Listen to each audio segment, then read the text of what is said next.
Des villes et des hommes, une émission proposée en partenariat avec Eiffage. Bonjour à toutes et à tous, ravi de vous retrouver pour cette 12e émission des villes et des hommes consacrée au développement durable dans les métiers du BTP. Alors aujourd'hui, un sujet bien caché sous les diverses facettes opérationnelles de nos métiers, mais qui devient essentiel et même stratégique à l'heure de l'exigence d'un développement durable, ce sont les achats. Alors, quand on évoque la fonction d'acheteur, tout le monde pense savoir de quoi nous parlons. Pourtant, la réalité est beaucoup plus complexe, technique, professionnalisée et actuellement en plein boom, si je puis dire, en pleine évolution. Une évolution rapide et surtout profondément marquée par la prise en compte des enjeux environnementaux, carbone et biodiversité, mais également précaution sociale et vigilance éthique. Alors, pour en parler aujourd'hui avec nous, nous avons le grand plaisir d'accueillir Natacha Tréant. Natacha, vous êtes docteur et maître de conférences à l'Université de Grenoble-Alpes. Vous êtes enseignante-chercheuse et auteure de nombreuses publications de recherche, mais également d'articles dans la presse économique. Jean-Luc Barras, alors Jean-Luc, vous êtes directeur des achats du groupe Eiffage, mais vous êtes également président du Conseil national des achats. Alors, première partie de notre émission, la mise en perspective de la fonction acheteur. Des villes et des hommes, le débat, première partie. Alors, je le disais en introduction, les achats sont une fonction relativement ancienne dans l'entreprise. Or, aujourd'hui, on en parle énormément dans le cadre des stratégies de développement durable des acteurs privés. Alors, Jean-Luc, première question, est-ce que vous pourriez nous résumer la carte d'identité de la fonction achat depuis sa naissance jusqu'à la première grande révolution du métier, c'est-à-dire à peu près au moment des chocs pétroliers ? Oui Valérie, je suis plus un acteur aujourd'hui qu'un historien de la fonction achat, mais effectivement on peut identifier quelques grandes périodes. Il y a d'abord eu un gros travail qui a été fait pendant les 30 Glorieuses dans cette économie de production, et d'ailleurs on parlait d'une organisation des approvisionnements et on ne parlait pas d'achat encore. Elle travaillait d'abord pour réduire les files d'attente et éviter les pénuries. C'est d'ailleurs dans ce contexte qu'est né le Conseil national des achats, qui s'appelait la CEDAF et qui a partagé les bonnes pratiques en vue de construire les premières chaînes d'approvisionnement manufacturières qui servaient cette économie de production. Puis il y a eu les chocs pétroliers des années 70 avec leur cortège de conséquences, la croissance ralentie avec une inflation des prix, des taux d'intérêt élevés et surtout une concurrence qui est devenue de plus en plus accrue. Le rapport entre l'offre et la demande s'est inversé et la fonction achat s'est révélée comme un acteur essentiel de la performance des entreprises pour servir cette compétitivité dans un monde hyper concurrentiel, en tout cas qui devenait très concurrentiel. Merci Jean-Luc. Alors Natacha, c'est donc avec la mondialisation qu'on constate une réelle professionnalisation de cette fonction ? Alors en fait, c'est pas tant la mondialisation que les crises qui sont issues de la mondialisation, qui sont des catalyseurs en fait de la professionnalisation de la fonction achat. Et Jean-Luc a totalement raison, la crise des années 70, donc les crises pétrolières, c'est vraiment le premier grand catalyseur de la reconnaissance de la fonction achat, parce que les directions générales vont demander à la fonction achat de rétablir en fait la performance de l'entreprise. Donc il y a une vraie réflexion à la fois donc effectivement sur la réduction de coûts, mais surtout il y a une réflexion sur le recentrage sur le cœur de métier pour améliorer la rentabilité des capitaux engagés. Et donc, vous avez beaucoup d'entreprises qui se disent, est-ce que cette activité, qui jusqu'à présent a été internalisée, est-ce qu'elle est cœur de métier pour mon entreprise ? Prenons l'exemple des constructeurs automobiles. Pendant très longtemps, ils forgeaient leurs pièces, ils découpaient leurs pièces en interne. Après, justement, fin des années 70, début des années 80, ils se sont dit, mais en fait, c'est pas ce qui est cœur de métier pour nous. Donc, ils l'ont externalisé. Dès lors que vous externalisez, vous achetez. Et ce qui fait qu'en fait, c'est un abus de langage de dire que ce sont des constructeurs automobiles. Ouais. Aujourd'hui, ce sont en fait des designers, des concepteurs et des assembleurs.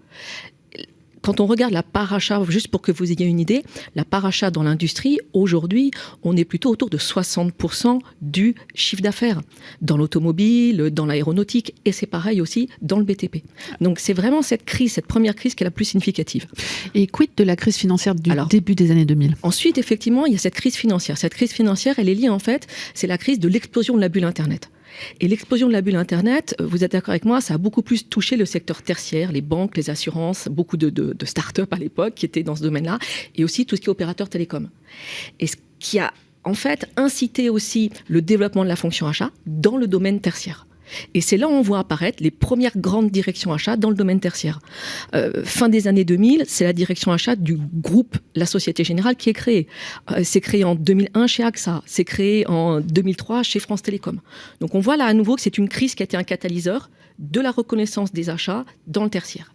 Et puis, il y a aussi la fonction publique, Et oui. qu'il ne faut pas oublier, on est d'accord. Et là, dans la fonction publique, en fait, c'est la crise de la dette publique. Et en France, vous en souvenez, il y avait la RGPP, la Révision Générale des Politiques Publiques de 2007, où l'État français a dit c'est plus possible, il faut arrêter ces dépenses gigantesques au niveau, il faut limiter en tout cas ces dépenses gigantesques au niveau de l'État. Et du coup, c'est comme ça qu'on a créé en fait le service des achats de l'État en 2009. Très bien. Alors, ce que vous décrivez, c'est une fonction qui est quand même quasiment uniquement axée sur la réduction des coûts, l'optimisation économique. Alors, vous avez raison. Historiquement, vous avez raison, Valérie. C'est comme ça que la fonction achat s'est développée. Mais juste pour vous donner un exemple, on connaît tous, en fait, le directeur achat Ignacio Lopez, qui était un directeur achat, un vrai cost killer chez General Motors. Jean-Luc le connaît très bien en tant que directeur achat. Et brièvement chez Volkswagen. Et tout à fait. Et en fait, alors lui, il a réalisé énormément d'économies pour l'entreprise. Il a pressurisé les fournisseurs, etc. Sauf qu'on peut légitimement penser que c'est ce qui a amené en fait General Motors à sa faillite en 2009. Pourquoi ?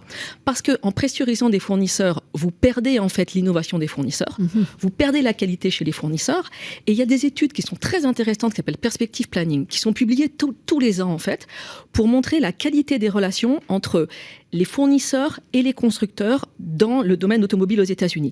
General Motors arrivait toujours en dernier. Grosso modo, General Motors, c'était le client ONI. Dont on ne voulait pas. Exactement, vous avez totalement raison. Alors que Toyota arrivait en premier.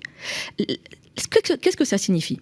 Ça signifie en fait que lorsque vous avez une relation de qualité et que vous êtes un client préférentiel, alors le fournisseur va être beaucoup plus volontaire pour vous donner de l'innovation à vous en priorité. Oui, vous libérez la parole en fait, le dialogue est très fructueux. Et en cas de pénurie, c'est la même chose. En cas de pénurie, le fournisseur va être beaucoup plus incité pour vous livrer vous en priorité. Et là, c'est la reconnaissance de la fonction achat dans toute sa dimension par rapport au management de la relation fournisseur et l'importance du management de la relation fournisseur. Très bien. Et la dernière crise, c'est la crise Covid. Et là, la crise Covid de 2020, ce qu'elle a amené en fait, c'est une reconnaissance très importante de la fonction achat par rapport à toutes ces dimensions durables et responsables. J'ai pas dit que ça n'existait pas avant, mais il y a véritablement, c'était un catalyseur, un accélérateur. Oui, et puis surtout, le grand public a découvert. Tout à fait. A découvert que les molécules de synthèse, par exemple, étaient fabriquées en Chine et Exactement. que nous avions perdu cette industrie sur le sol européen. Alors, il y a donc un avant et un après-crise dans ces métamorphoses de la fonction achat. Jean-Luc, j'ai envie de vous poser une question un petit peu provocante. Est-ce que vous êtes un cost killer repenti, Jean-Luc ? Probablement. Il faut bien comprendre en fait d'où l'on part, parce que la mondialisation économique, elle était drivée par la performance financière.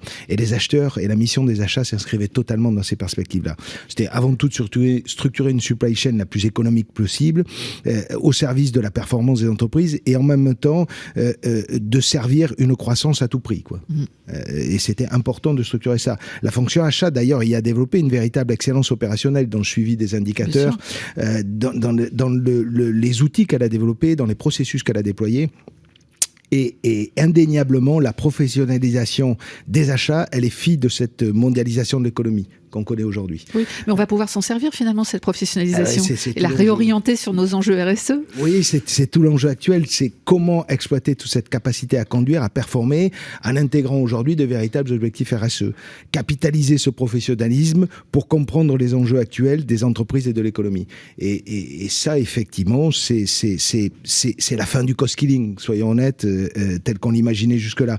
Celui qui était tourné vraiment vers les low-cost country, celui qui était tourné vers des réductions permanentes de coûts. Je vous interromps, Jean-Luc. Quand on a préparé cette émission, vous m'avez parlé de ça. Vous m'avez dit, quand on était un jeune acheteur, il fallait avoir, dans les années 90, une expérience de low-cost country. Vous pouvez nous en dire un mot ? Alors c'est sûr, ouais, on voyait les CV et on le mettait. Enfin, ce qu'on avait effectivement, ce qu'on avait torturé, ce qu'on avait exporté, c'était mis en avant et effectivement, on cherchait cette performance-là. C'était une performance opérationnelle, c'est une connaissance de ces marchés-là. Aujourd'hui, c'est un peu ringard. Si on dit, oui, j'ai une super expérience de low-cost country, est-ce que circuit court, est-ce que partenariat stratégique, innovation avec les fournisseurs, c'est pas plus vendeur aujourd'hui ? Non, mais c'est sûr qu'aujourd'hui, on n'est plus dans la même approche systémique de la performance et que, en tout cas, par performance, on entend bien de nouvelles choses. C'est sûr qu'aujourd'hui, on va parler probablement, peut-être qu'on parlera de carbon killer, et ça serait parfait, oui. quoi. Parce que ça voudrait dire qu'effectivement, on valorise vraiment l'acheteur qui est capable de créer de la valeur à travers les enjeux de la RSE. C'est probablement vers là que se tourne, et on sait bien qu'aujourd'hui, la difficulté, d'ailleurs, c'est de trouver ce type d'acheteur-là. Merci. Alors, Natacha, on vient de l'évoquer. Finalement, la mondialisation tous azimuts nous a mené à des excès. À partir de quand estimez-vous que ces pratiques et donc les excès qui en découlaient ont vraiment été réinterrogés ? Alors, avant de répondre, juste un rappel. On associe souvent, je rebondis sur ce que dit Jean-Luc par rapport au low-cost country. La Chine est rentrée dans l'OMC en 2001. Donc en fait, ça fait véritablement depuis 20 ans qu'il y a eu aussi ce mouvement très fort justement vers notamment l'Asie. Et cette mondialisation, elle a eu pour effet une fragmentation des chaînes de valeur, avec une complexification bien sûr des chaînes de valeur, et puis bien sûr tous les excès qui sont des problématiques sociales, environnementales, etc. Ça c'est évident. Juste un exemple, il y avait une étude de Wire sur l'iPhone 6S qui disait en fait l'iPhone 6S il a fait 800 000 km et il a traversé 3 continents avant d'arriver entre vos mains. Enfin, c'est quand même assez impressionnant. Alors maintenant, pour répondre à votre question, à partir de quand véritablement est-ce que les excès ils ont été interrogés ? Pour moi, il y a 2 grandes périodes clés. La première période, c'est à partir du moment où, pour les entreprises, la logique de soft law, c'est devenu une logique de hard law. Ça veut dire quoi ? Ça veut dire que la loi, en fait, elle impose des contraintes très fortes aux entreprises. Et par rapport à ça, des contraintes au niveau justement de ces critères qui sont les critères environnementaux, sociétaux et puis aussi de gouvernance. Alors Natacha, je vous interromps. Moi, j'ai connu l'arrivée de la nouvelle loi régulation économique de 2002, qui était juste un début et qui ne s'appliquait qu'aux sociétés cotées. Quel est votre diagnostic, si je puis dire, sur la pression réglementaire depuis cette époque ? Alors, c'est un signal très fort, la NRE. Par contre, si vous voulez, pour moi, c'est ce que vous dites. Le problème, c'est que ça ne se limite qu'aux entreprises cotées. Or, pour avoir un véritable impact global, il faut que ça englobe le maximum d'entreprises possibles. Donc pour moi, il y a vraiment une première date clé en France, c'est 2017. Parce qu'en 2017, c'est la mise en application de 3 lois différentes qui vont toutes dans ce sens-là. La première, c'est l'obligation de déclaration de performance extra-financière. Et là, c'est les entreprises cotées et non cotées. Pour faire simple, c'est grosso modo au-dessus de 500 personnes. Donc c'est déjà beaucoup plus englobant, bien sûr. D'accord ? Et on oblige les entreprises justement à déclarer qu'est-ce qu'elles font en termes justement social, environnemental, en termes sociétal, etc. Donc ça c'est vraiment une première avancée. De la même façon, c'est la même année où il y a la loi relative sur le devoir de vigilance à travers l'ensemble de la planète. On en reparlera. Oui, parce que... Et puis la loi Sapin 2 qui va réguler aussi à un moment donné les problématiques de corruption. Donc ça c'est vraiment une première date clé pour moi. Très bien. Alors, on y reviendra. Je rappelle juste qu'on a une émission précédente sur tous ces sujets que les auditeurs peuvent retrouver sur le site internet de Radio Imo. Alors, il y a une deuxième période clé, c'est la crise Covid. Voilà. Vous l'aviez déjà évoqué tout à l'heure, mais ça a été aussi une crise dans tous les sens du terme, mais aussi un grand coup de projecteur sur les pratiques achats. Tout à fait. Ça a été surtout une prise de conscience. Alors, autant il y avait quand même une prise de conscience déjà qui était antérieure. C'est juste un catalyseur, cette crise Covid, d'accord ? Mais il y a quand même une prise de conscience de la part aussi du grand public de cette fragmentation des chaînes de valeur et de la dépendance de la France par rapport à des fournisseurs qui sont localisés dans des pays très lointains. D'un seul coup, on découvre que 60 à 80% des principes actifs des médicaments sont produits par des fournisseurs chinois. Et là, bien évidemment, les directions générales, elles se retournent vers les directions achats en leur disant, mes chers acheteurs, il faut impérativement sécuriser les supply chains. Et puis, c'est là où véritablement, pour la première fois, de façon aussi importante, je vois des interrogations sur la relocalisation de façon aussi importante, mais aussi, pourquoi pas, de la réinternalisation. Alors, Jean-Luc, je me tourne vers vous. Les achats, ils sont quand même censés maîtriser un large panel de risques qui va bien au-delà des risques habituels comme justement la sécurisation des approvisionnements, les risques qualité, les risques géopolitiques. Finalement, c'est toute une transformation qui est nécessaire de la direction des achats qui va embrasser, si je puis dire, la maîtrise de risques pluridisciplinaires. Oui, pour prendre en compte tous ces nouveaux risques, il y a une transformation nécessaire, ça c'est sûr. Pour moi, peut-être ce qu'elle se traduit très bien dans la relation fournisseur. Pour un groupe comme Eiffage, par exemple, c'était effectivement ce qui nous a conduit à prendre en main différemment la relation fournisseur, à travailler, à clarifier des engagements réciproques et des engagements qui ne soient pas ceux simplement de servir à court terme des projets ou des performances économiques, mais celles clairement qui engagent l'entreprise sur le moyen et le long terme et notamment sur de la décarbonation, sur d'autres positionnements, de l'achat local. Voilà, toutes ces dimensions-là ont été prises en charge.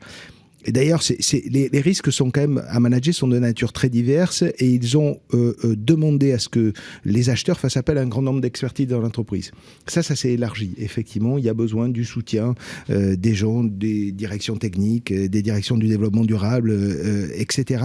Et ça, c'est peut-être nouveau. Et d'ailleurs, ça se sent dans les acheteurs et dans les profils dont on a besoin, puisqu'on a besoin de gens qui soient capables d'avoir tout le savoir-être nécessaire pour être capables d'être les animateurs de toute cette réflexion. Donc transversalité et savoir-être. Donc finalement, les directions achats jouent un rôle nouveau, intègrent les nouveaux challenges liés aux exigences, bien sûr économiques, mais également sociales, environnementales, d'un développement durable qui soit concret, qui soit inclusif, qui soit mesurable et mobilisateur. Et puis, je retiendrai pour cette première partie le terme de décloisonnement de la fonction achat. Deuxième partie de notre émission, métamorphose et décloisonnement de la fonction achat. Des villes et des hommes, le débat, deuxième partie. Alors, cette métamorphose de la fonction achat a été influencée par la prise de conscience des acteurs publics et privés, qui s'est traduite ensuite dans une réglementation française beaucoup plus exigeante, Natacha nous le disait. Et puis, on a tous en tête aussi des scandales mémorables qui ont fortement impressionné aussi le grand public, des scandales liés à l'opacité de la chaîne de valeur, une opacité dont se contentaient avantageusement les donneurs d'ordre. Je citerai à titre d'exemple, tout le monde a en tête le drame de l'usine du Rana Plaza au Bangladesh en 2013 qui a fait plus de 1000 victimes et surtout qui a mis à nu un système de relations féroces et totalement inéquitable entre donneurs d'ordre et sous-traitants. Donc il y a eu une réaction à juste titre des législateurs qui ont créé des obligations de vigilance des donneurs d'ordre en termes de risques éthiques, sociaux, environnementaux, portés par toute la chaîne de sous-traitance et de fournisseurs, y compris les plus lointains. À commencer par la très importante loi française de mars 2017 dont parlait Natacha tout à l'heure sur le devoir de vigilance des entreprises donneurs d'ordre, ce qu'on appelle le devoir de vigilance des sociétés mères, pour reprendre le titre exact. Donc actuellement, c'est la loi la plus exigeante en Europe. Sur ce sujet, elle sert un peu de modèle à la future directive européenne sur le devoir de vigilance qui est censée harmoniser les pratiques en Europe. Et le but, c'est vraiment la transparence et la responsabilité des donneurs d'ordre qui ne peuvent pas se défausser sur un sous-traitant ou le sous-traitant d'un sous-traitant principal. Natacha, vous êtes d'accord? Vous êtes enthousiaste à l'idée de cette loi et de la future directive européenne? Alors, enthousiaste, oui, mais par contre, je voudrais peut-être repréciser deux choses par rapport à la philosophie de la loi française déjà, avant de voir un peu les limites et puis les perspectives au niveau européen. La philosophie de la loi française, c'était pour limiter deux choses. La première chose, c'est qu'en fait, les donneurs d'ordre ne vérifiaient pas toutes les conditions qui étaient les conditions de travail, de sécurité, de santé, de liberté fondamentale et aussi environnementale chez leurs sous-traitants. Et donc, la loi, elle nous dit, vous avez une obligation de mettre en place des dispositifs d'identification et de prévention de ces risques. Et bien sûr, les directions générales se retournent vers les achats pour mettre en place ces dispositifs. Le deuxième point, c'est qu'en fait, vous vous en souvenez, au Rana Plaza, on a retrouvé des étiquettes dans les décombres. Absolument. Et les marques, en fait, ont dit « Ah, mais non, mais nous, on ne savait pas que en fait, voilà, c'était produit chez ce fournisseur-là. Grosso modo, on ne savait pas, donc on n'est pas responsable. » Ça, c'est la problématique, alors qui est très courante en Asie. C'est ce qu'on appelle à un moment donné des cascades de sous-traitance, où vous confiez en fait une activité à un fournisseur qui va la redonner à un autre. Et là, la loi nous dit « Vous ne pouvez pas, en fait, vous dédouaner par rapport à ça. » C'est pour ça que ça s'appelle la loi sur le devoir de vigilance de la chaîne d'approvisionnement. C'est la notion de chaîne qui est importante. C'est tout au long de la chaîne d'approvisionnement, des fournisseurs qui est vraiment importante. Par contre, quand on regarde véritablement... Oui, j'allais vous poser la question, il n'y a aucune limite à cette loi? Si, voilà, c'est très bien. Je suis ravie. En 2017, quand il y a eu ça en place, j'étais ravie. Mais en fait, vous vous rendez compte que ça reste... Il y a deux grandes limites. Ça reste en fait une obligation de moyens et non de résultats. Et puis, c'est limité aux très grandes entreprises. En fait, c'est des entreprises françaises de 5000 salariés sur le sol national. Et si on prend en compte aussi leurs filiales, c'est 10 000 salariés. Donc, c'est les très grandes entreprises. Alors, certes, on a inspiré aussi les Allemands, c'est très bien. Pour une fois, c'est nous qui inspirons les Allemands. Je suis ravie. Donc, cet été, ils ont mis en place, eux aussi, une loi sur le devoir de vigilance. Alors, et l'Europe? J'ai envie de vous dire, on sait que la France présidera l'Europe dans la présidence tournante au deuxième semestre 2022. L'Europe s'est emparée du sujet. Il y a une directive qui est préparée, qui va utiliser le retour d'expérience française. Alors, à la fois ce qui est bien, puis aussi ce qui est moins bien. Ah, tout à fait. Alors, contourner ce qui est moins bien. Voilà. Donc, la proposition en fait, du Parlement européen de mars 2021, il y a des choses qui sont très intéressantes, justement. C'est qu'elle va étendre le périmètre des entreprises. Donc ça, je trouve que c'est vraiment le premier point qui est le plus important. Plus il y aura d'entreprises qui seront concernées, plus à un moment donné, il y aura des effets positifs. Le deuxième point, c'est que ça va être il y aura plus de sanctions. On retrouve la problématique de la hard law, on est d'accord. Il y aura des condamnations en justice qui vont être prévues. Les victimes pourront aussi demander réparation. Donc on voit que véritablement, il y a une volonté d'aller en fait sur une approche qui est beaucoup plus contraignante et beaucoup plus large et qui est beaucoup plus bénéfique au final. Très bien. Alors Jean-Luc, je me tourne vers vous. Quand on passe l'équivalent de plusieurs milliards d'euros de commandes par an, c'est votre cas, comment se saisit-on de ce sujet protéiforme ? En réalité, moi, ce que je voulais souligner par rapport à ce que Natacha disait, c'est que c'est une formidable opportunité pour les achats. Parce que c'est l'occasion, effectivement, de placer la relation interentreprise et la relation fournisseur au centre du jeu. Parce que tout ce devoir de vigilance nécessite une connaissance accrue. Effectivement, on part en profondeur dans la chaîne d'approvisionnement. Et aujourd'hui, pour nous, cette professionnalisation, elle s'est traduite notamment par des investissements dans des outils. Et on a des outils collaboratifs qui sont de véritables plateformes digitales qui permettent un échange et qui sont ouvertes aux fournisseurs, ouvertes aux expertises internes, qui permettent un travail décloisonné. Et vous le disiez tout à l'heure, Valérie, c'est une des clés. Et ces systèmes d'information, ils consolident beaucoup d'expertise. Et effectivement, alors on a beaucoup parlé, ça fait 20 ans que dans les achats, on parle de SRM, Supplier Relationship Management, c'est-à-dire de driver toute cette relation. Et bien là, on a maintenant des outils qui nous permettent d'aller très loin dans cette partie-là. Et ça, c'est évidemment très intéressant. Alors, aller très loin, mais si je puis me permettre, je rebondis aussi sur ce que disait Natacha. On a une obligation de moyens et pas de résultats, mais en même temps, on n'a pas de pouvoir de police. C'est pas non plus facile d'aller investiguer et parfois, de bonne foi, on peut se faire avoir aussi. Enfin, moi, ça mériterait débat, mais je suis pas un expert juridique là-dessus. Mais il y a une obligation de résultat aussi. Je veux dire, si demain une entreprise se fait attraper dans une situation délicate, on demandera des comptes au patron des achats. Et il pourra dire qu'il a surveillé, mais pas suffisamment, ou en tout cas qu'il n'est pas allé assez loin. Le résultat comptera. C'est-à-dire qu'il y a quand même une obligation de résultat dans l'image des entreprises, dans la cohérence qu'elles veulent montrer. Elles sont obligées d'être performantes là-dessus et obligées d'avoir des résultats, et en tout cas de ne pas avoir de contre-résultats, parce que là, c'est catastrophique. Très bien. Alors, vous parliez de décloisonnement. Alors finalement, achat, RSE, conformité, audit, gestion des risques, et puis aussi l'informatique qui crée les outils dont vous avez besoin, la communication qui permet de les partager en interne, comme avec les parties prenantes externes. Tout converge, ça c'est quand même très important. On le voit dans d'autres, avec le développement durable. Le développement durable, c'est sans doute le règne de la transversalité de toute façon. Alors, il y a un autre type d'acteurs qui vient bouleverser le rôle des achats. Ce sont, alors c'est un phénomène relativement récent dont nous avions parlé dans une émission précédente, c'est la montée en puissance des agences de notation extra-financière qu'on chiffre à peu près aux années 90, avec une forte montée en puissance dans les années 2000. Justement, en réaction aux excès de la mondialisation, alors, les méthodologies d'évaluation des agences de notation extra-financière incluent toutes, Natacha, un volet achat responsable. Quelle est votre vision sur le rôle, mais aussi les limites de ces agences de notation extra-financière ? Alors, il y a quand même un certain nombre de limites. Bon, c'est déjà bien que ça existe et c'est déjà bien qu'elles incluent un volet achat responsable. D'accord. Par contre, la principale limite, c'est que il n'y a aucune méthodologie et aucun critère qui sont harmonisés, partagés au niveau mondial entre l'ensemble des agences. Pour faire simple et de façon un peu caricaturale, il y a autant de méthodologies que d'agences. Donc c'est quand même compliqué pour les entreprises. Là-dessus, on peut saluer quand même l'approche de l'Europe par rapport à la taxonomie, qui justement propose un cadre qui est très structurant et qui permet à un moment donné, notamment pour les organismes financiers, de dire, voilà, une activité, un certain nombre de critères, et cette activité elle peut être considérée comme étant bas carbone, transitoire, habilitante. Alors, on reparlera de la taxonomie, Natacha. Juste un point sur les agences de notation extra-financière. Moi, j'avais repéré l'année dernière une étude économique du MIT de Boston qui montrait que le taux de convergence des résultats, donc des évaluations des notations financières, est proche de 1, donc 0,94. Ça veut dire que si on est très bien noté par une agence financière, il y a toutes les chances qu'on le soit très bien également par une autre agence financière. Mais pour l'extra-financier, malheureusement, le taux de convergence est inférieur à 0,5. Ça veut dire que c'est quand même un petit peu, c'est ce que vous disiez, les méthodologies sont toutes différentes en fonction des agences de notation et l'harmonisation serait quand même bienvenue, tant sur les définitions des critères que sur les périmètres, pour pouvoir vraiment comparer. Donc, Natacha, je reviens vers vous. Vous nous parliez des points positifs qu'il faut créditer à l'organisation de l'Union européenne. Alors, il y a un point positif qui concerne spécifiquement les achats. Vous vouliez nous parler du nouveau référentiel Global Reporting Initiative 4.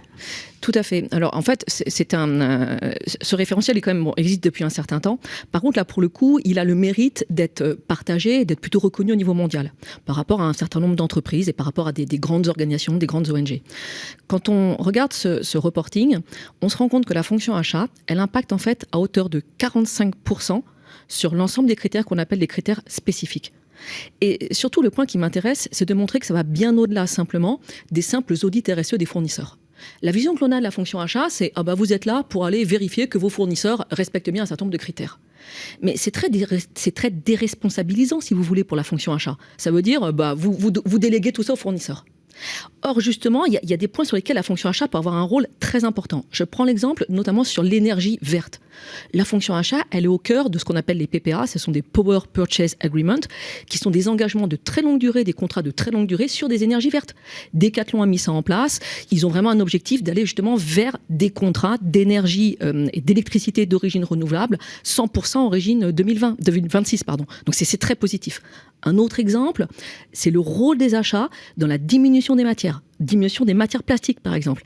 Et là, on retrouve ce que vous disiez sur le décloisonnement. C'est-à-dire, je prends l'exemple d'Yves Rocher, c'est la direction des achats d'Yves Rocher, en partenariat avec le marketing, en partenariat avec la production, qui ont décidé justement de diminuer les matières plastiques dans leurs emballages. Et on retrouve cette notion de décloisonnement et en plus impact à un moment donné écologique et impact sur la notation extra-financière. Absolument. Vous avez raison sur les PPA. D'ailleurs, notre direction des achats est en train de nous négocier, nous, d'ici fin 2023, 100% d'électricité d'origine renouvelable. Alors, je veux pas louer l'Eiffage, mais malgré tout, je regarde beaucoup de rapports extra-financiers d'entreprises. Si vous regardez en fait le rapport sur le climat d'Eiffage, vous notez en fait que la contribution des achats est très largement soulignée. Et c'est une réalité. Et je trouve que c'est un très bon exemple. Oui, Merci. c'est du pragmatisme qui nous a conduit à ça. Exactement. Mais ça prouve à nouveau l'action très positive des achats. Et c'est pas fini. Ça, c'est vous qui me le dites. Après, je vous laisse. Alors justement, nous avons eu le plaisir d'échanger avec Jean-François Thaler. Jean-François Thaler, qui est le cofondateur et l'actuel coprésident d'Ecovadis, qui est une plateforme d'évaluation de la performance RSE des fournisseurs. Pierre-François Thaler, bonjour. Bonjour Nicolas. Une première question, vous êtes un ancien acheteur et vous avez cofondé Ecovadis en 2007. Qu'est-ce qui vous a incité à créer une agence de notation extra-financière dédiée à la relation client-fournisseur ? C'est parce que, après avoir travaillé 20 ans dans les achats, j'étais à la fois passionné par les achats, le potentiel de transformation économique apporté des achats, mais je me suis dit, au-delà des économies de coûts, des réductions des risques, on peut faire quelque chose qui a un peu plus de sens, voilà, et en intégrant la dimension environnementale et sociale, donc en utilisant le levier incroyable des achats, mais à des fins positives ou à des fins de transformation environnementale et sociale. Bon, aujourd'hui, la notion d'achat responsable est devenue courante. Selon vous, quels en sont les quelques fondamentaux de cette notion ? Alors, les achats responsables, parfois ça veut dire des choses relativement différentes pour personnes différentes. Pour moi, c'est deux choses. C'est acheter des produits verts auprès de fournisseurs responsables. Voilà, il y a à la fois l'axe produit. Est-ce que le produit qu'on achète a des caractéristiques durables ?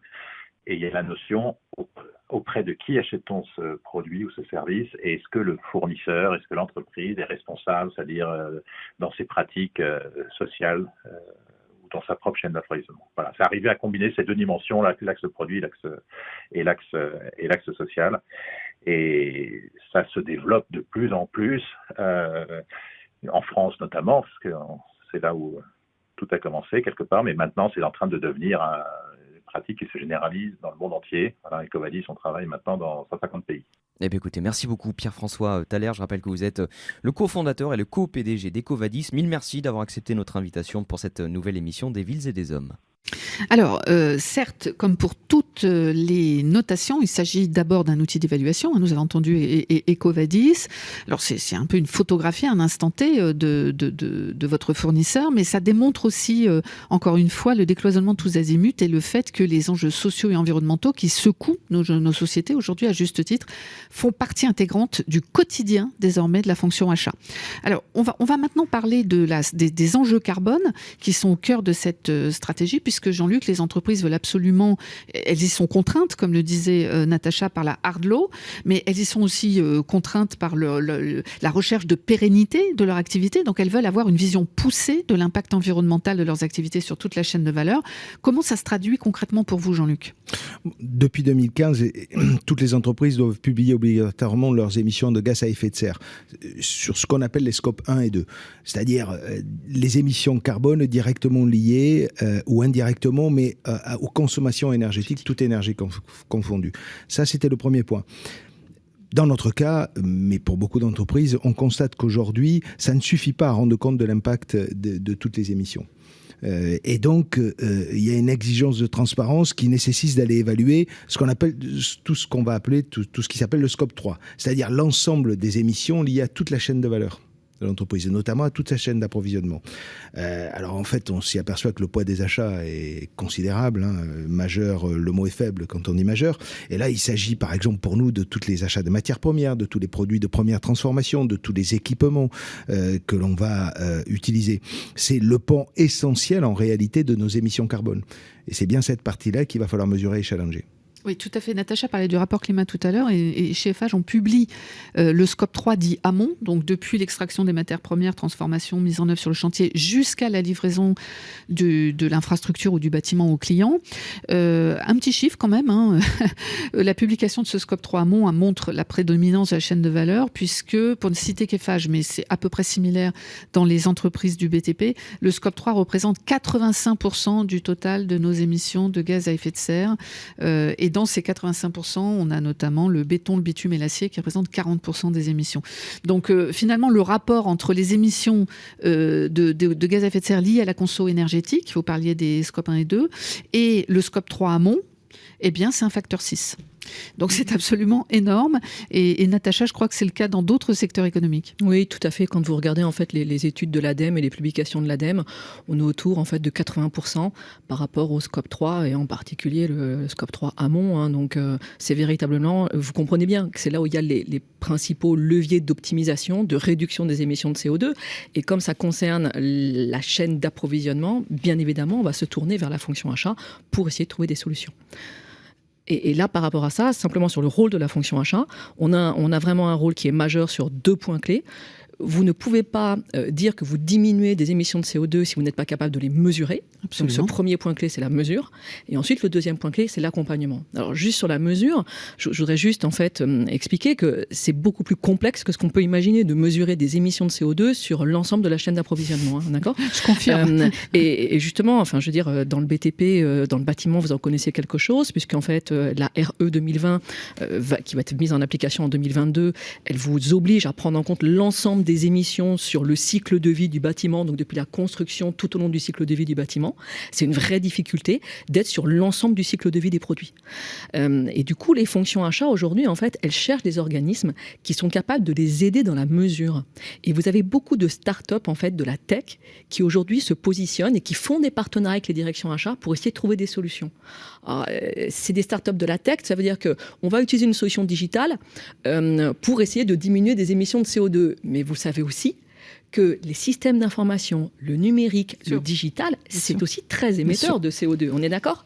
Et là-dessus, c'est un vrai sujet pour les fonctions achats, c'est de dire comment est-ce qu'on fait aussi pour mesurer les émissions de CO2 par rapport au système d'information de l'entreprise. Et il y a juste une entreprise, une start-up que je trouve très intéressante, parce que c'est une entreprise de la deep tech, donc du digital, qui est une entreprise à impact, qui va mesurer les émissions de CO2 pour les optimiser et les réduire. Donc elle s'appelle Digital for Better et leur outil c'est Frugger. C'est très intéressant. Très bien. Alors, il y a une chose que je voulais... on parle beaucoup de carbone et c'est tout à fait normal et légitime. Je voudrais quand même qu'on n'oublie pas la biodiversité parce que, en tout cas, chez Eiffage, on travaille la réduction de carbone, mais on essaye aussi de s'impliquer dans tous nos métiers sur la préservation de la biodiversité. Et à l'instar du calcul du scope 3 d'émissions de gaz à effet de serre amont, qui montre la prédominance de la chaîne de valeur, c'est pareil avec la biodiversité. On fait partie d'un groupe de travail pilote sur la mise en œuvre de la future, pardon pour le jargon, TFND, qui veut dire Task Force on Nature-Related Financial Disclosures, donc le groupe de travail sur la publication des risques financiers liés à la nature. Et là, on cherche à mettre en place des indicateurs de suivi et de fiabilisation des données sur l'empreinte biodiversité de nos achats. Nous y reviendrons dans la troisième partie de cette émission. Jean-Luc, je me tourne vers vous. Comment une direction des achats va-t-elle initier sa mutation vers la logique bas carbone, vers l'économie bas carbone ? Bon, c'est d'abord peut-être fondamentalement, d'abord en renforçant certaines capacités analytiques, des capacités de modélisation, parce qu'on le voit bien, on est quand même en train d'attaquer une matière qui n'est pas encore structurée. Alors je sais bien qu'il y a urgence, et en même temps on est face à une urgence, et en même temps il faut qu'on construise aujourd'hui un certain nombre de standards, un certain nombre de modélisation. Donc je pense qu'il y a d'abord des bons profils, quoi. Il faut organiser ça. C'est aussi une clarification de la feuille de route. Il faut que clairement cette décarbonation et puis tous les attendus du développement durable, de la responsabilité des entreprises soient clairement explicités pour les achats. Il faut que ce soit dans le management par objectif, très clairement, parce qu'encore une fois, les achats, c'est une machine. C'est une machine de temps en temps peut-être bête et méchante, ou a été jugée comme ça. En tout cas, elle a cette capacité de délivrer. Donc il faut introduire effectivement les délivrables, les attendus clairement dans le pilotage. Alors, il y a beaucoup d'outils qui existent aujourd'hui. Si on prend notre cas chez Eiffage, nous on a un reporting carbone par exemple qui est déclinable jusqu'au niveau d'un chantier, jusqu'au niveau d'un projet, voilà, et sur toutes les business units de l'entreprise. C'est important. On a aussi un autre produit, par exemple, qui s'appelle EcoSource, et EcoSource, c'est traduit notre capacité, c'est notre outil de comparaison de toute la performance environnementale des produits. Donc multicritères. À multicritères, c'est-à-dire qu'on va y introduire aussi la qualité de l'air, la traçabilité des produits, évidemment la recyclabilité ou la pression sur les ressources en eau. Le Made in France ou Made in Europe aussi, effectivement, et même l'achat local, c'est-à-dire que oui. on va descendre jusque-là et ce qu'on peut mettre en avant. Et en fait, un autre des aspects pour les achats, c'est aussi de jouer de ces effets de levier. Alors, il y a des effets de levier internes. On a par exemple un fonds d'arbitrage carbone, mais vous le connaissez bien, Valérie, qui permet effectivement de financer, en tout cas d'aller cofinancer, de participer de temps en temps dans des écarts de prix qui pourraient apparaître dans des solutions carbone par rapport à des solutions plus conventionnelles. En fait, l'idée d'Eiffage, vous parlez du fonds qui s'appelle Eiffage, Fonds d'arbitrage carbone énergie, c'est de faire un effet de levier en absorbant le différentiel de coût entre une solution A innovante, bas carbone, mais peut-être un peu plus chère parce que pas tout à fait industrialisée, et la solution standard classique qui, elle, est industrialisée, pas très chère, mais malheureusement carbonée. Donc on lève le verrou financier. Voilà, et c'est de temps en temps le coup de pouce dont on a besoin pour industrialiser des solutions qui sont bas carbone, mais qui ne le sont pas encore. Et ça veut dire, Jean-Luc, que votre direction, finalement, elle donne sa chance aux produits proposés par des fournisseurs qui se sont engagés dans le bas carbone. C'est tout l'enjeu. C'est là qu'est la prise de risque d'ailleurs. C'est d'aller vers où, comment, et s'assurer qu'effectivement on va promouvoir des solutions qui sont durables parce qu'elles seront industrialisables, elles pourront prendre place dans la chaîne demain, dans la chaîne d'approvisionnement. Puis c'est aussi aujourd'hui un des vrais enjeux pour les achats, c'est d'aller travailler, de servir des effets de levier externes. C'est-à-dire que les fournisseurs ont besoin aujourd'hui d'un certain nombre de projets et qu'on promotionne un certain nombre d'idées qu'ils veulent développer et qui participeront à leur développement aussi et à leur croissance.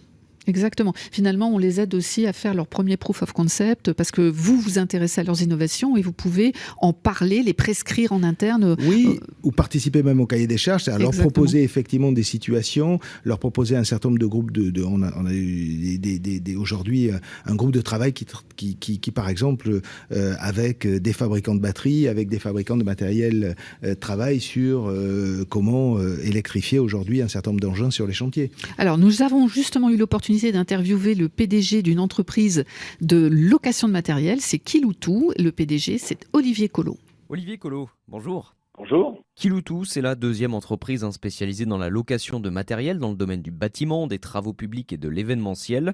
Le matériel d'ailleurs des travaux publics, les matériels de chantier que louent les entreprises de BTP peut avoir un impact extrêmement fort sur les émissions de gaz à effet de serre. Alors une première question, comment une entreprise comme Kiloutou prend-elle en considération dans son business model les stratégies carbone de ses clients ?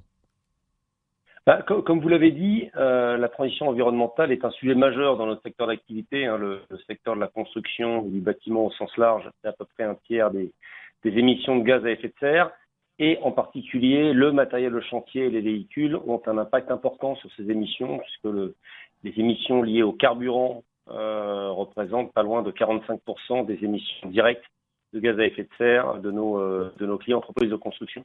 Donc chez Kiloutou, nous, on a décidé de s'impliquer plus particulièrement dans cette transition environnementale en tant qu'acteur de cet écosystème. On a pris des engagements puisqu'on a communiqué en début d'année 2021 nos ambitions carbone avec une réduction de 40% de nos émissions directes à horizon 2030 et puis une ambition de viser la neutralité carbone en 2050. La façon dont on l'opère ou la façon dont on veut y arriver, alors c'est d'une part en s'appuyant sur notre métier de base qui est la location. Louer du matériel, c'est le partager, c'est le mutualiser, c'est optimiser son utilisation. Et donc en ça, c'est déjà durable. On a calculé qu'un matériel loué, c'était 2 fois moins de CO2 émis qu'un matériel qui était possédé, tout simplement parce qu'il a utilisé un maximum de fois. On contribue aussi à cette transition carbone en investissant de plus en plus dans des matériels qui eux-mêmes fonctionnent avec des énergies qui sont des alternatives au diesel. Donc ça peut être du matériel électrique, du matériel hybride, ça peut être l'usage de biocarburants. Et on a d'ailleurs lancé il y a quelques mois maintenant une gamme matérielle qui est entièrement dédiée au matériel à énergie alternative. C'est la gamme Kiloutou Impact avec un catalogue qui est dédié et une flotte de 3000 matériels. Donc voilà un peu comment chez Kiloutou on adresse ce sujet qui est un sujet central pour nous. Et concrètement, est-ce que vous pourriez nous donner finalement des exemples de l'adaptation de votre offre ? On l'a dit, on commence à l'évoquer, aux contraintes carbone et climat de vos clients. De façon très concrète, on le fait donc grâce au matériel à énergie vertueuse qu'on rentre dans notre gamme et on va continuer à le faire sur les années prochaines. Notre enjeu est vraiment de migrer vers une flotte qui soit de plus en plus décarbonée. On le fait aussi de façon très en partenariat avec nos clients et notamment nos plus gros clients qui sont les acteurs majeurs de la construction en France. On le fait en travaillant main dans la main sur leur plan d'action carbone. Si je prends l'exemple d'Eiffage, qui est un des gros acteurs qui compte dans le BTP et avec qui on travaille très bien, on a travaillé, et puis je peux le dire parce qu'ils m'ont autorisé à partager ça avec vous, on travaille avec eux sur plusieurs sujets. On a d'abord fait un calcul assez fin du bilan carbone de leur location de matériel, ce qui nous a permis d'identifier les matériels de chantier qui étaient les plus émissifs chez eux et donc de leur proposer des alternatives. On a mis en place un guide des matériels alternatifs, donc en comparant de façon extrêmement fine les performances techniques entre le matériel conventionnel, le matériel diesel et son alternative fonctionnant avec une énergie décarbonée. Et comme tout ça doit être aussi extrêmement expérimental, on identifie des chantiers tests où on va pouvoir expérimenter grandeur nature ces matériels alternatifs. C'est très important puisque pour que tout ça fonctionne et pour que cette transition fonctionne bien, il faut clairement s'assurer que le matériel est adapté à ses usages et que l'appropriation est complète par les équipes de chantier. Donc voilà, c'est des choses qui sont concrètes, qui sont très pratico-pratiques, mais je pense que c'est comme ça que ça fonctionnera et notamment ça fonctionnera en travaillant ensemble sur le sujet. C'est ce qu'on fait très bien avec nos fournisseurs et avec nos gros clients. Eh bien écoutez Olivier Collot, merci beaucoup d'avoir repris le temps de répondre à nos questions pour cette nouvelle émission des Villes et des Hommes. Je rappelle que vous êtes le président de Kiloutou. Olivier Collot, merci beaucoup. Alors, Kiloutou est un groupe européen, c'est intéressant parce que la fonction achat va connaître encore une nouvelle révolution, la lumière des enjeux du Green Deal européen et de l'arrivée de la taxonomie verte. 3e partie, fonction achat et développement durable en Europe. Des villes et des hommes, le débat, 3e partie. Alors Natacha, cette nouvelle direction des achats dont on a dit qu'elle était décloisonnée, rompue au sujet du carbone, de la biodiversité, qui est capable de cartographier ses fournisseurs de toute taille, c'est un peu le rêve, non ? Oui, c'est effectivement c'est un peu le rêve. Mais en fait, on va complètement changer de paradigme pour la fonction achat. C'est peut-être un peu provocateur ce que je dis, mais on va aller vers une fonction achat qui, au final, va moins acheter, à proprement parler. Il y a deux grandes raisons par rapport à ça. La première grande raison, c'est que la fonction achat, elle va être au cœur des stratégies 3R, donc tout ce qui est réduire, réutiliser, recycler. Un bref exemple pour aller vite, et qui montre l'importance du rôle entre les achats, la R&D et les fournisseurs. C'est Sagemcom. Sagemcom, justement, ils ont décidé de travailler à 3 pour réduire, en fait, sur leur dernier décodeur, c'est un leader dans les terminaux, c'est une entreprise française, pour réduire l'utilisation, en fait, du plastique classique. Ils ont été vers 100% de plastique recyclé, ils ont diminué la taille de la coque, du coup celle des emballages, ils ont pu mettre en fait plus de décodeurs par palette. Résultat, c'est une baisse du coût total.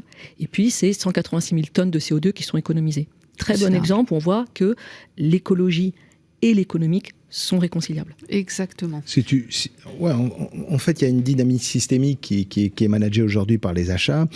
Ça redéfinit évidemment les finalités de la fonction achat, mais aussi ça redéfinit les activités.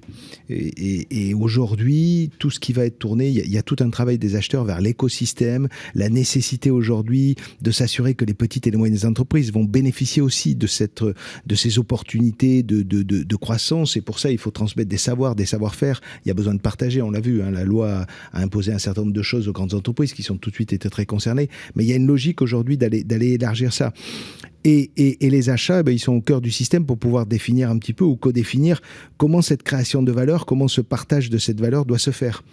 Alors Jean-Luc, je vous interromps, pardon, mais vous étiez vu que traditionnellement comme un champion du neuf, la fonction achat, on achète du neuf, et finalement vous allez être au cœur de l'économie circulaire.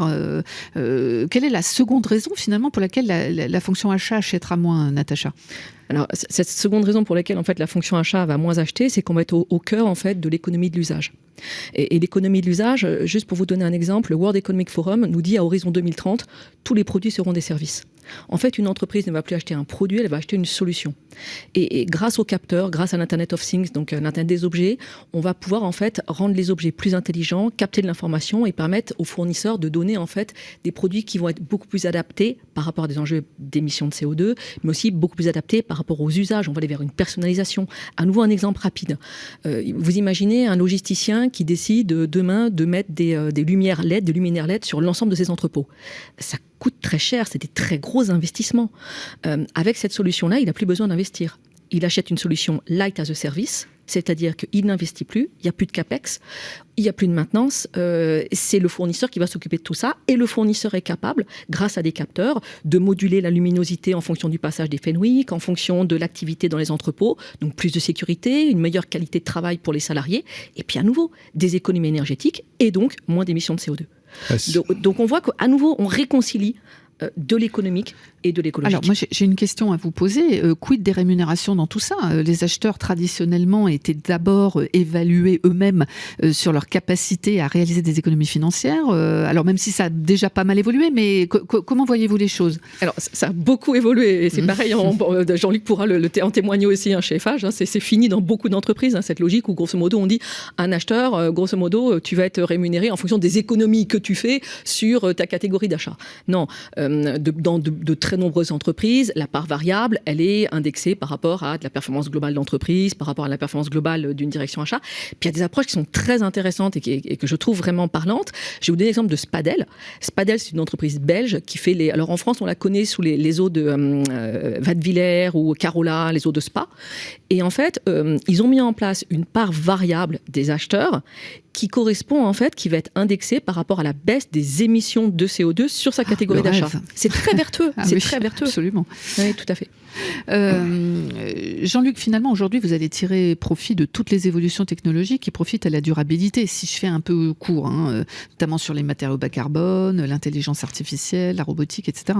Ah oui, c'est effectivement tous ces outils, toutes ces méthodologies, ces puissants générateurs de croissance et de basculement dans cette économie bas carbone. Donc on va devoir exploiter tout ça. Alors, il y a quand même, il faut être honnête, quand on parle là-dessus, il y a quand même des enjeux managériaux, parce que ce sont ça nécessite une appropriation, une adaptation qui est pas si évidente, dans tous ces outils-là. On sait qu'on a beaucoup de data, on sait qu'il y a d'autres façons de travailler, et c'est aussi une adaptation pour les fournisseurs. Vendre du service aujourd'hui, enfin, notre économie, elle était rompue à une croissance assez classique, c'est-à-dire que les fournisseurs viennent nous voir globalement pour avoir plus de volume. Quand on leur explique qu'il y a d'autres choses qu'on peut transformer et qui ont plus de valeur et qui pourraient nous vendre aussi dans le service, dans un accompagnement, apporter de l'intelligence justement pour aller travailler toutes ces émissions carbone, ça prend un certain temps, mais on le voit, ça bascule. Enfin, l'intervention de Nicolas Collot l'expliquait aujourd'hui, la location de matériel, elle est en train d'évoluer considérablement, la notion même de matériel. Donc c'est sûr qu'on consommera moins, c'est sûr qu'on va consommer plus d'intelligence. Ça, c'est évident. En tout cas, que l'intelligence, elle ne sera pas mise simplement pour réduire le coût des produits, et elle va être apportée sur le carbone. Et surtout, un grand vivier d'innovation. Je voulais vous donner un exemple. C'est grâce à la direction des achats qu'on a rencontré une start-up capable de capter le carbone par cryogénie, et qu'on est en train aujourd'hui de capter ce carbone sur notre usine de Chaux dans le Nord-Pas-de-Calais, qui est soumise aux quotas européens d'émissions et qui représentait quand même près de 20% des émissions de gaz à effet de serre sur le scope 1 et le scope 2. Donc aujourd'hui, finalement, c'est pas un directeur de l'innovation qui nous a amené ça, c'est la direction des achats qui a repéré et qui nous a amené la connaissance de ce savoir-faire. Je voulais quand même en témoigner. Finalement, votre rôle aujourd'hui, c'est de motiver les fournisseurs, c'est d'aller libérer la parole pour qu'ils puissent promouvoir l'innovation avec vous. Ah oui, veiller à ce que ces processus-là se mettent en place intelligemment, correctement, qu'ils soient ouverts aux différentes expertises nécessaires, c'est le rôle des achats. Oui, ça le rend le métier passionnant d'ailleurs. Il y a vraiment un rôle de mise en relation, souvent avec des choses très différentes. Natacha le disait, il y a des startups aujourd'hui qui viennent interpréter de l'information et dont on a besoin, même dans des relations entre deux grandes entreprises. Enfin, dans le monde des déchets, c'est évident, et dans bien d'autres mondes, on sent cette nécessité-là. Alors, on arrive bientôt au terme de cette émission. Je voudrais qu'on termine quand même, pardon, vous le savez, c'est un petit peu ma marotte, mais qu'on termine sur la conduite du changement dans l'entreprise au travers du cadre européen qui est en train de muter, puisque l'Union européenne a choisi de s'engager pleinement dans la durabilité de son économie, affirmant ainsi un projet qui est le plus ambitieux au monde. C'est passé un petit peu sous les radars à cause du Covid. Je crois le grand public n'en a pas forcément toujours eu conscience, parce que le moment était à la crise sanitaire et on n'a pas vraiment parlé de la taxonomie européenne. Pourtant, malgré son titre un petit peu rebutant, je l'avoue, c'est une révolution, c'est sans doute une révolution plus importante d'ailleurs que l'entrée en vigueur de l'euro. Alors pour faire court, on en avait parlé dans une émission précédente, la taxonomie européenne, elle va classer les activités économiques en fonction de leur contribution à 6 grands objectifs de développement durable, ce qui permet d'ailleurs de donner une définition commune du développement durable. Donc des objectifs liés au changement climatique, des objectifs qui sont liés à la protection de la ressource en eau, à l'économie circulaire, à la prévention des pollutions, mais également à la préservation de la biodiversité. Donc c'est vraiment une vision holistique du développement économique durable, et le but, c'est que les flux financiers publics et privés soient drainés préférentiellement vers ces activités économiques qualifiées de vertes et qui sont censées d'ailleurs garantir une meilleure maîtrise des risques aux acteurs financiers, prêteurs, investisseurs. Alors dès 2022, les entreprises de plus de 500 salariés qui sont soumises à une obligation de déclaration de performance extra-financière devront publier la part de leur chiffre d'affaires qui est alignée, c'est-à-dire qui contribue substantiellement à au moins un des 6 objectifs environnementaux, sans nuire à l'un des objectifs. Il faut non seulement avoir une contribution, mais ne pas abîmer, si je puis dire, la contribution aux autres objectifs, et également un socle social, puisque le respect des règles sociales de l'OIT sont également obligatoires. Alors, sinon, l'on ajoute à l'arrivée de cette taxonomie quelque chose qu'on n'a pas entendu depuis l'avènement du libre-échange dans le monde, c'est un mécanisme d'ajustement carbone aux frontières, c'est-à-dire un système de taxe carbone aux frontières de l'Union européenne, qui sont censés permettre un équilibre concurrentiel à l'intérieur et à l'entrée de l'Union européenne.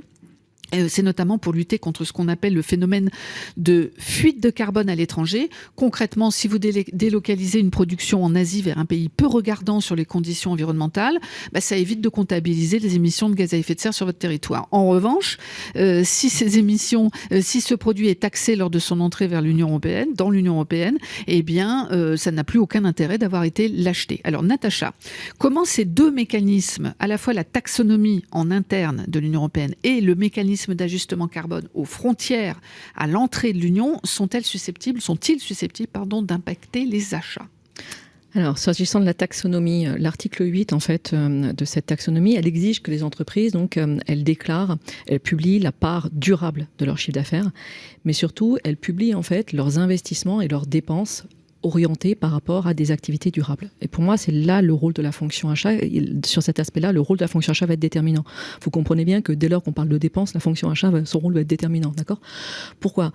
Parce qu'il va falloir, bien évidemment, qu'on trouve des fournisseurs qui soient capables de nous aider dans cette démarche à un moment donné pour rendre nos activités bas carbone, pour rendre nos activités durables.